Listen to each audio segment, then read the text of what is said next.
오늘은 그리움이란 단어로 설교를 이어가고자 합니다. 오늘 설교의 시작에서 끝까지 여러분 머릿속에서 계속 떠올라야 될 단어 하나가 있다면 그리움입니다.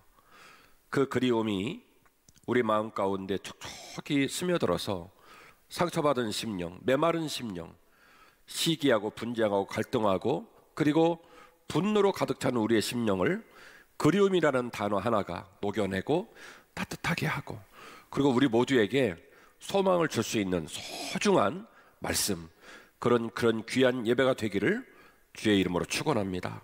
첫 번째, 하나님의 그리움은 모든 깨어진 것들을 회복시키는 회복의 능력인 줄로 믿습니다.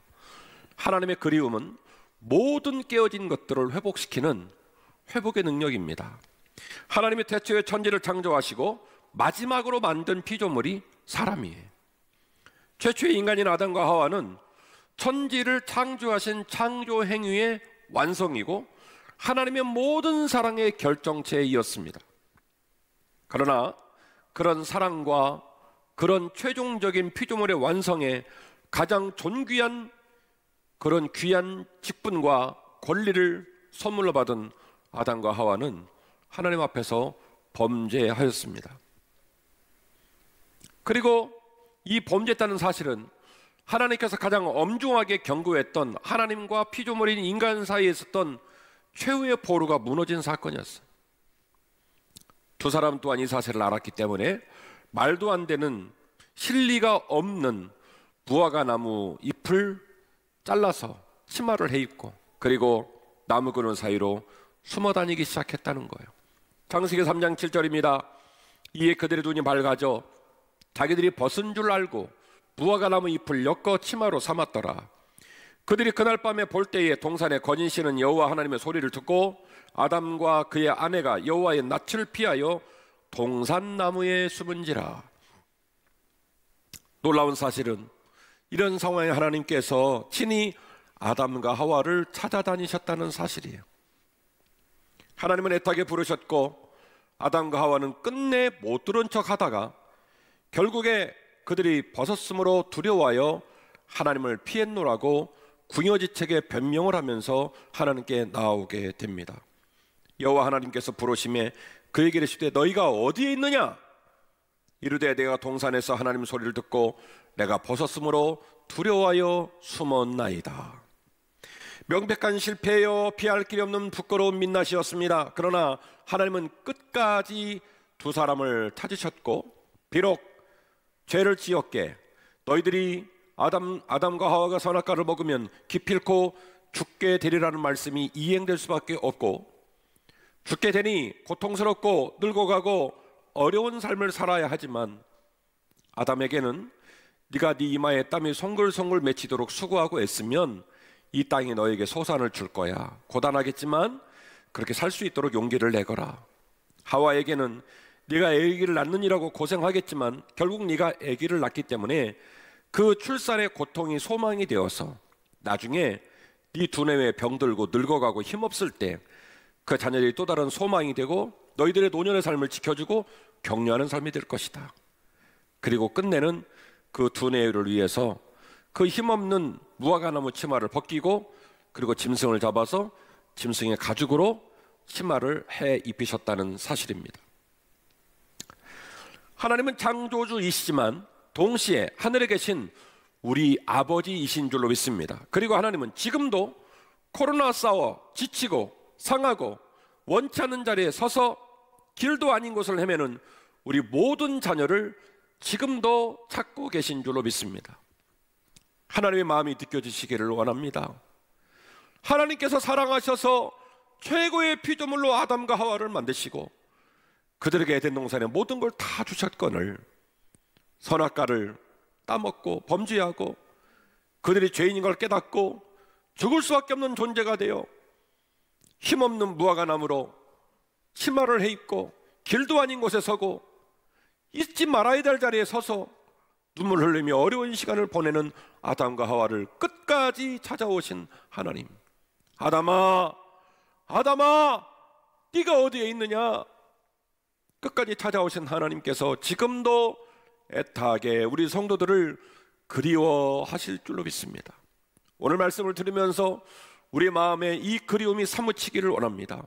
하나님께서 끊임없이 당신의 아들과 딸들을 찾으신다는 그리움이 우리 마음에 느껴지기를 원합니다. 하나님은 비록 범죄했지만, 그래서 길이 아닌 곳을 가고 잊지 말아야 할 곳에 서고, 그리고 자기를 돌볼 수 없는 힘없는 무화과 나이프로 서둘러서 하체를 가리고 있는 그 불쌍한 아담과 하와를 끝까지 찾으셔서 그들에게 살 수 있는 소망을 주시고, 그들에게 가죽 옷을 입히시고, 그리고 그들을 끝까지 돌보셨던 것처럼 창조 주신 하나님, 하늘에 계신 우리 아버지가 되셔서 지금도 우리를 애타게 찾으신다는 사실을 기억하고 믿음으로 용기 내시고 믿음으로 나아가는 저와 여러분이 되시기를 주의 이름으로 축원합니다. 두 번째로, 탕자와 아버지의 그리움은 모든 상처를 치유하는 명약인 줄로 믿습니다. 제가 오늘 설교를 시작하면서 오늘 설교의 화두는 그리움이다, 오늘 설교를 꿰고 이어나가는 단어는 그리움이다, 그리고 이 그리움이 우리의 가슴 가운데 새로운 소망과 회복의 역사가 되기를 원한다 말씀을 드렸습니다. 첫 번째 그리움은 누구의 그리움이었죠? 첫 번째 그리움은 하나님의 그리움을 말씀드렸고요. 그리고 두 번째 그리움은 탕자와 아버지의 그리움입니다.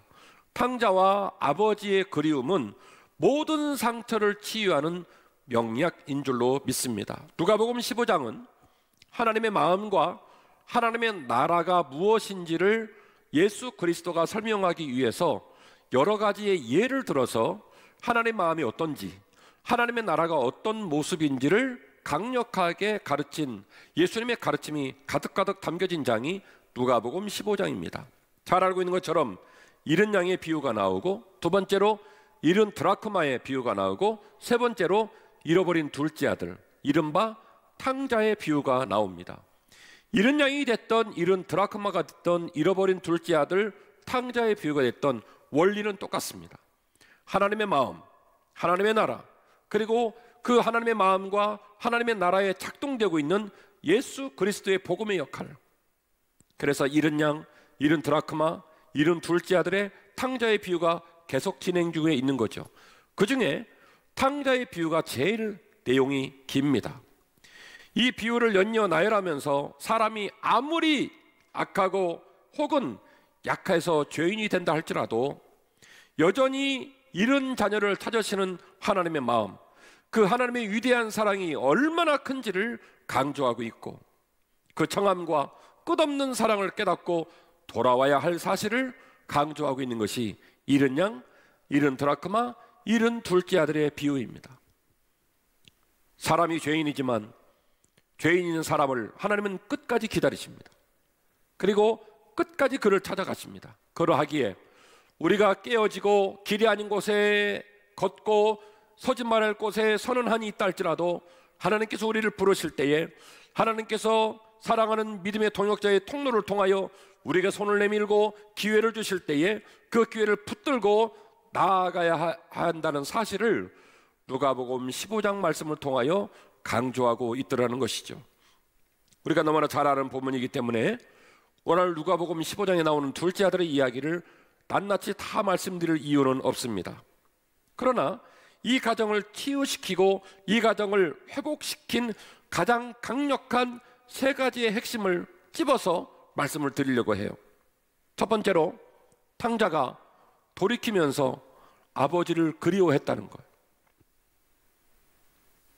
그래서 제가 아무리 생각해봐도 우리가 살다가 한 번도 못 본 삶을 경험을 하고 있고, 아무리 믿음으로 견디고 아무리 인격으로 버티고 아무리 신념으로 내 믿음을, 내 인생을 붙잡아 가겠다고 말하지만 맥없이 무너지고 우울감이 오고 주저앉을 수밖에 없는 삶의 이 자리에서 생각할 것은, 때로 깨지고 때로 넘어지고 때로 등 돌리고 때로 연약할 때가 있지만, 그러나 우리에게 기회가 왔을 때, 우리에게 은혜를 주셨을 때, 우리에게 도전과 우리에게 힘을 낼 수 있는 하나의 사건이 주어졌을 때 둘째 아들처럼 용기를 내야 한다는 거예요.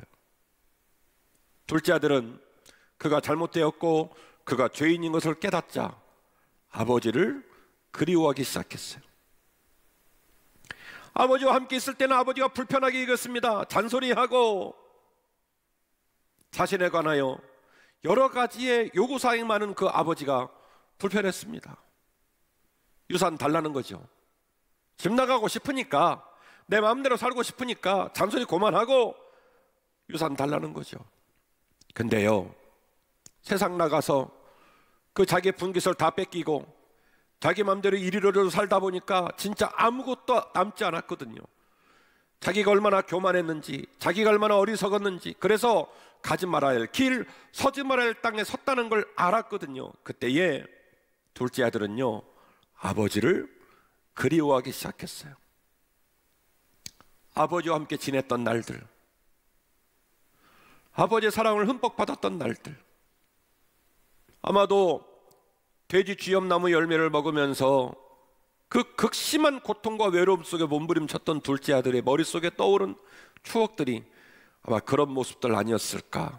내가 내 아버지와 함께 지내면서 지냈던 그 아무것도 아닌 것 같던 이야기들이 내한테는 가장 큰 행복이었구나. 그래서 둘째 아들이 용기를 냅니다. 내가 아버지를 배신했고 내가 아버지 마음에 대못을 박았지만, 그러나 내가 다시 내 아버지 집으로 돌아갈 거다. 혹시 내 아버지가 나를 아들로 여기지 않고 너와 나 사이는 끝났다고 한다면 차라리 내가 내 아버지 집에 종 중에 한 사람이 되는 한이 있다 할지라도 내가 내 아버지 집으로 돌아가야 되겠다 라고 하는 그리움의 용기를 둘째 아들이 갖게 된 거예요. 누가복음 5장 17절, 이에 스스로 돌이켜 이르되 내 아버지에게는 양식이 풍족한 품꾼이 얼마나 많은가.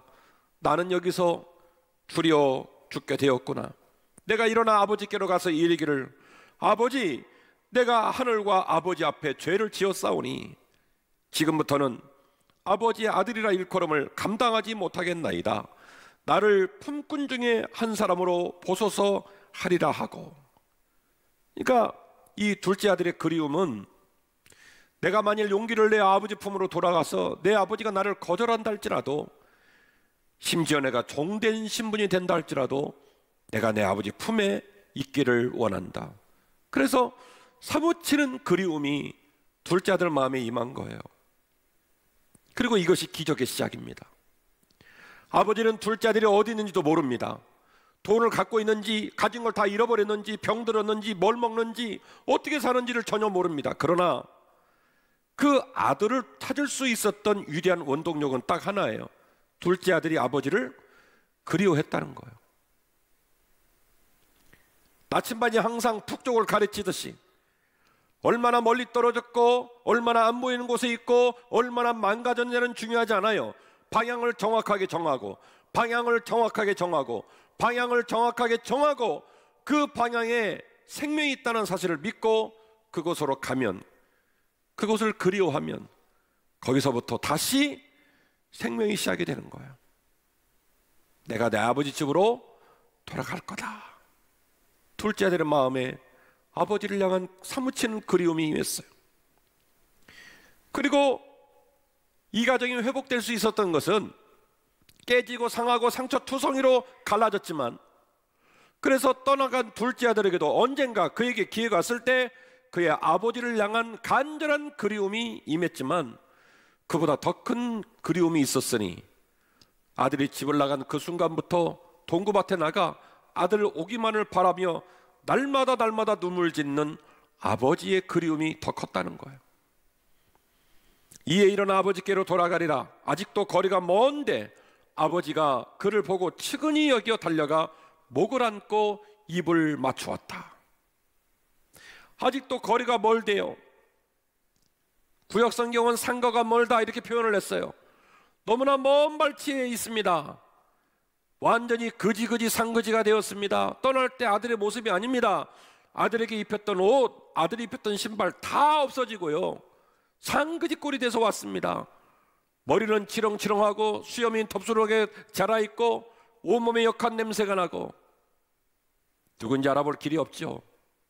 그런데요, 자식이 집을 나간 그 순간부터 오직 자식 오기만을 그리워하며 동구밭에 나가 있던 아버지는 아직도 거리가 먼 곳에 거지 산거지가 하나 왔는데 그가 집 떠난 내 아들이었다는 걸 정확하게 알아봤어요. 누군지 식별할 수 없는 거리에 있는 그 아들을 정확하게 아버지가 알아봤어요.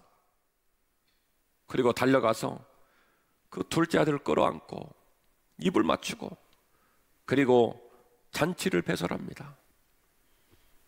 그 더러운 몸을 다 씻기고 가락지를 끼우고 좋은 옷을 입히고 그리고 손을 잡고 잔치합니다. 죽었다가 살아난 내 아들이 내 품으로 돌아왔다. 이것이 아버지의 마음이에요. 아버지는 한마디도 말을 안 했어요. 야 이놈아, 네가 그러고도 사람이냐? 유산 달라며? 네 발로 나가면 나보다 더 잘 된다며? 네가 그러고도 사람이냐? 또 가지고 난 돈 어떻게 했냐? 한마디도 안 물어봤어요. 그 행색만 봐도 아버지 눈에는 다 보여요. 이 아이가 나가서 어떻게 살았는지, 가지고 나간 돈 어떻게 됐는지 다 보여요. 책망할 수 있고 따질 수 있고 정죄할 수 있고 법적인 처리, 합리적인 처리, 논리 여러 가지 말들을 작동시킬 수 있었지만 아버지는요, 그리움이란 단어 하나로 그걸 다 끌어안아 버렸어요. 지나간 날들 타박하면 뭐합니까? 잃어버린 돈 혼내면 돌아옵니까? 그냥 아버지가 그냥 끌어안은 거예요.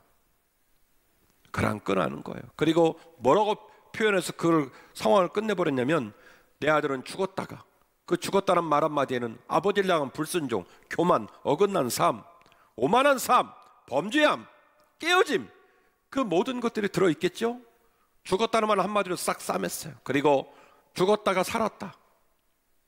이 아이 힘으로 살 수 없지만 내 품으로 돌아왔으니 나를 그리워하는 용기를 가졌으니 나 또한 그를 그리워하여 나와 함께 생명의 길을 걸어가게 될 것이다.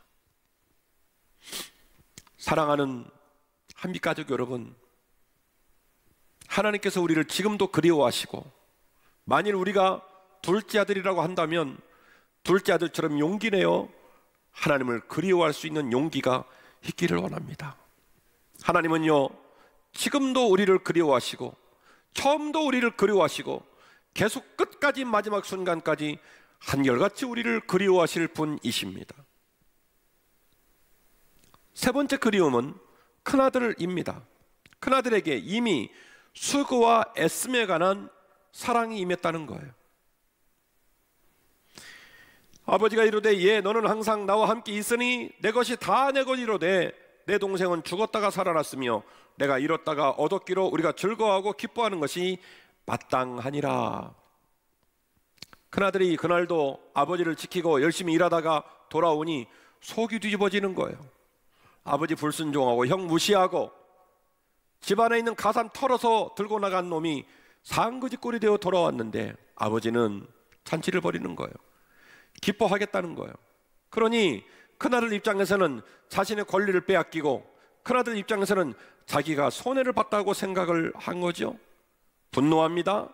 그런데 아버지가 말하는 거예요. 얘야, 둘째가 내 집을 떠날 때부터 그래도 너는 남아서 나와 함께 농사하고 가축을 돌보고 가정을 돌봤던 네 마음과 네 사랑을 내가 안다. 그때도 내가 네 마음을 알았고 지금까지 네 마음을 알았고 지금까지 나도 너를 여전히 그리워하고 사랑했다. 그래서 뭐라고 표현하냐면 얘야, 내 가진 것이 결국 다 너의 것인데 네가 죽었다가 살아난 동생 다시 품으로 돌아와 완전차가 된 우리 가족을 바라보며 분노하거나 슬퍼할 이유가 어디 있겠느냐? 기뻐하는 것이 마땅하지 않겠느냐?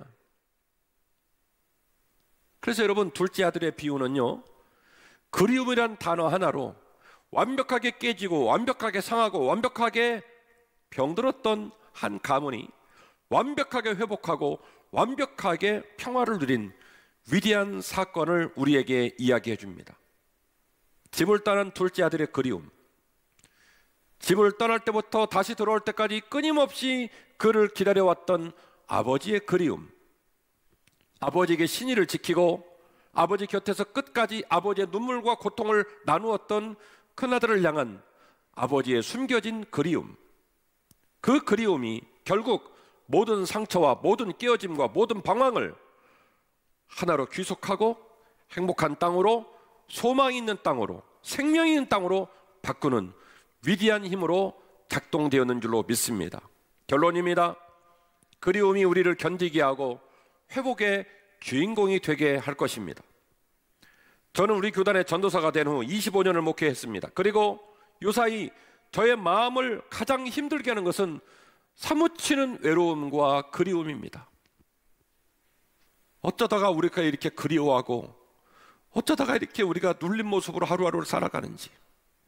그래서 요사이 제 감정의 가장 큰 감정을 말하라 치면 사무치는 그리움, 사무치는 외로움이에요. 그리고 그렇게 각자의 삶의 자리에서 인생의 짐을 지고 생업의 짐을 지고 그 힘들고 외로운 시간을 보내시는 성도들에게 아무것도 해드릴 수 없다는 그 무기력감, 그 마음이 저를 너무너무 아프게 합니다. 아마 많은 사람들이 이런 감정과 눌림과 극심한 외로움, 그리고 절망과 온몸을 담아내고 있는 슬픔, 그 어려운 시간들을 함께 감당하며 보내고 있을 거라고 생각이 됩니다. 그러나 우리가 오늘 본문을 통해 깨달을 것이 있습니다. 하나님은 우리를 끝까지 찾으시는, 우리를 향한 그리움을 지금도 마음에 품고 끝까지 찾으시는 분이라는 사실을 기억하십시오. 우리가 우리의 처지와 형편에 상관없이 하나님과 아버지와 동역자를 그리워해야 한다는 것을 기억하십시오. 그리움은 지킨 자나 떠난 자나 슬퍼하는 자 모두에게 회복과 치유와 기뻐함의 축제의 통로가 된다는 사실을 반드시 기억하십시오.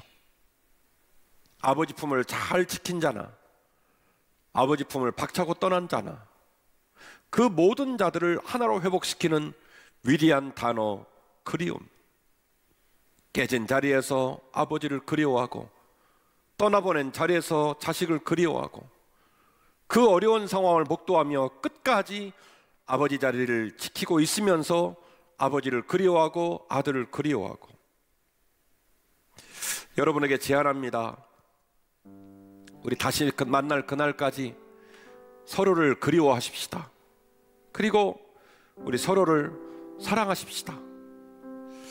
마음과 손길과 에너지를 하나님께로 향하고 그분의 목소리를 청종하고 믿음의 동역자를 서로 격려하고 위로하여 분명히 출구를 향해 나아가는 코로나19의 이후에 우리 교회 가정과 우리 성도들의 가정과 우리의 길이 더 단단하고 더 아름답고 더 기뻐하는 웃음으로 가득 찰 것을 기대하며 그리움으로 서로를 격려하셨으면 좋겠어요. 오늘 말씀 제목은 그리움이 우리를 회복시킨다라는 제목이었습니다. 여러분 삶의 자리가 얼마나 힘들고 어렵다 할지라도 여러분을 그리워하시는 하나님을 기억하시고 용기를 내십시오. 그리고 우리가 서로를 그리워할 때 떠나보낸 둘째 아들의 가정이 다시 기뻐하고 행복하고 축제 같은 날을 맞이했던 것처럼 떠나간 성도들 예배당으로 다 돌아오고 마음껏 예배하고 마음껏 식사하고 마음껏 교제하는 평범한 일상에 놀라운 축복이 다시 우리 눈앞에 올 줄로 믿고 있는 자리에서 믿음으로 서시고 궁금한 이들에게 연락하시고 격려하셔서 이 환난과 고통을 잘 통과하고 주께 영광 돌리는 한빛가족 모두가 되시기를 주의 이름으로 축원합니다.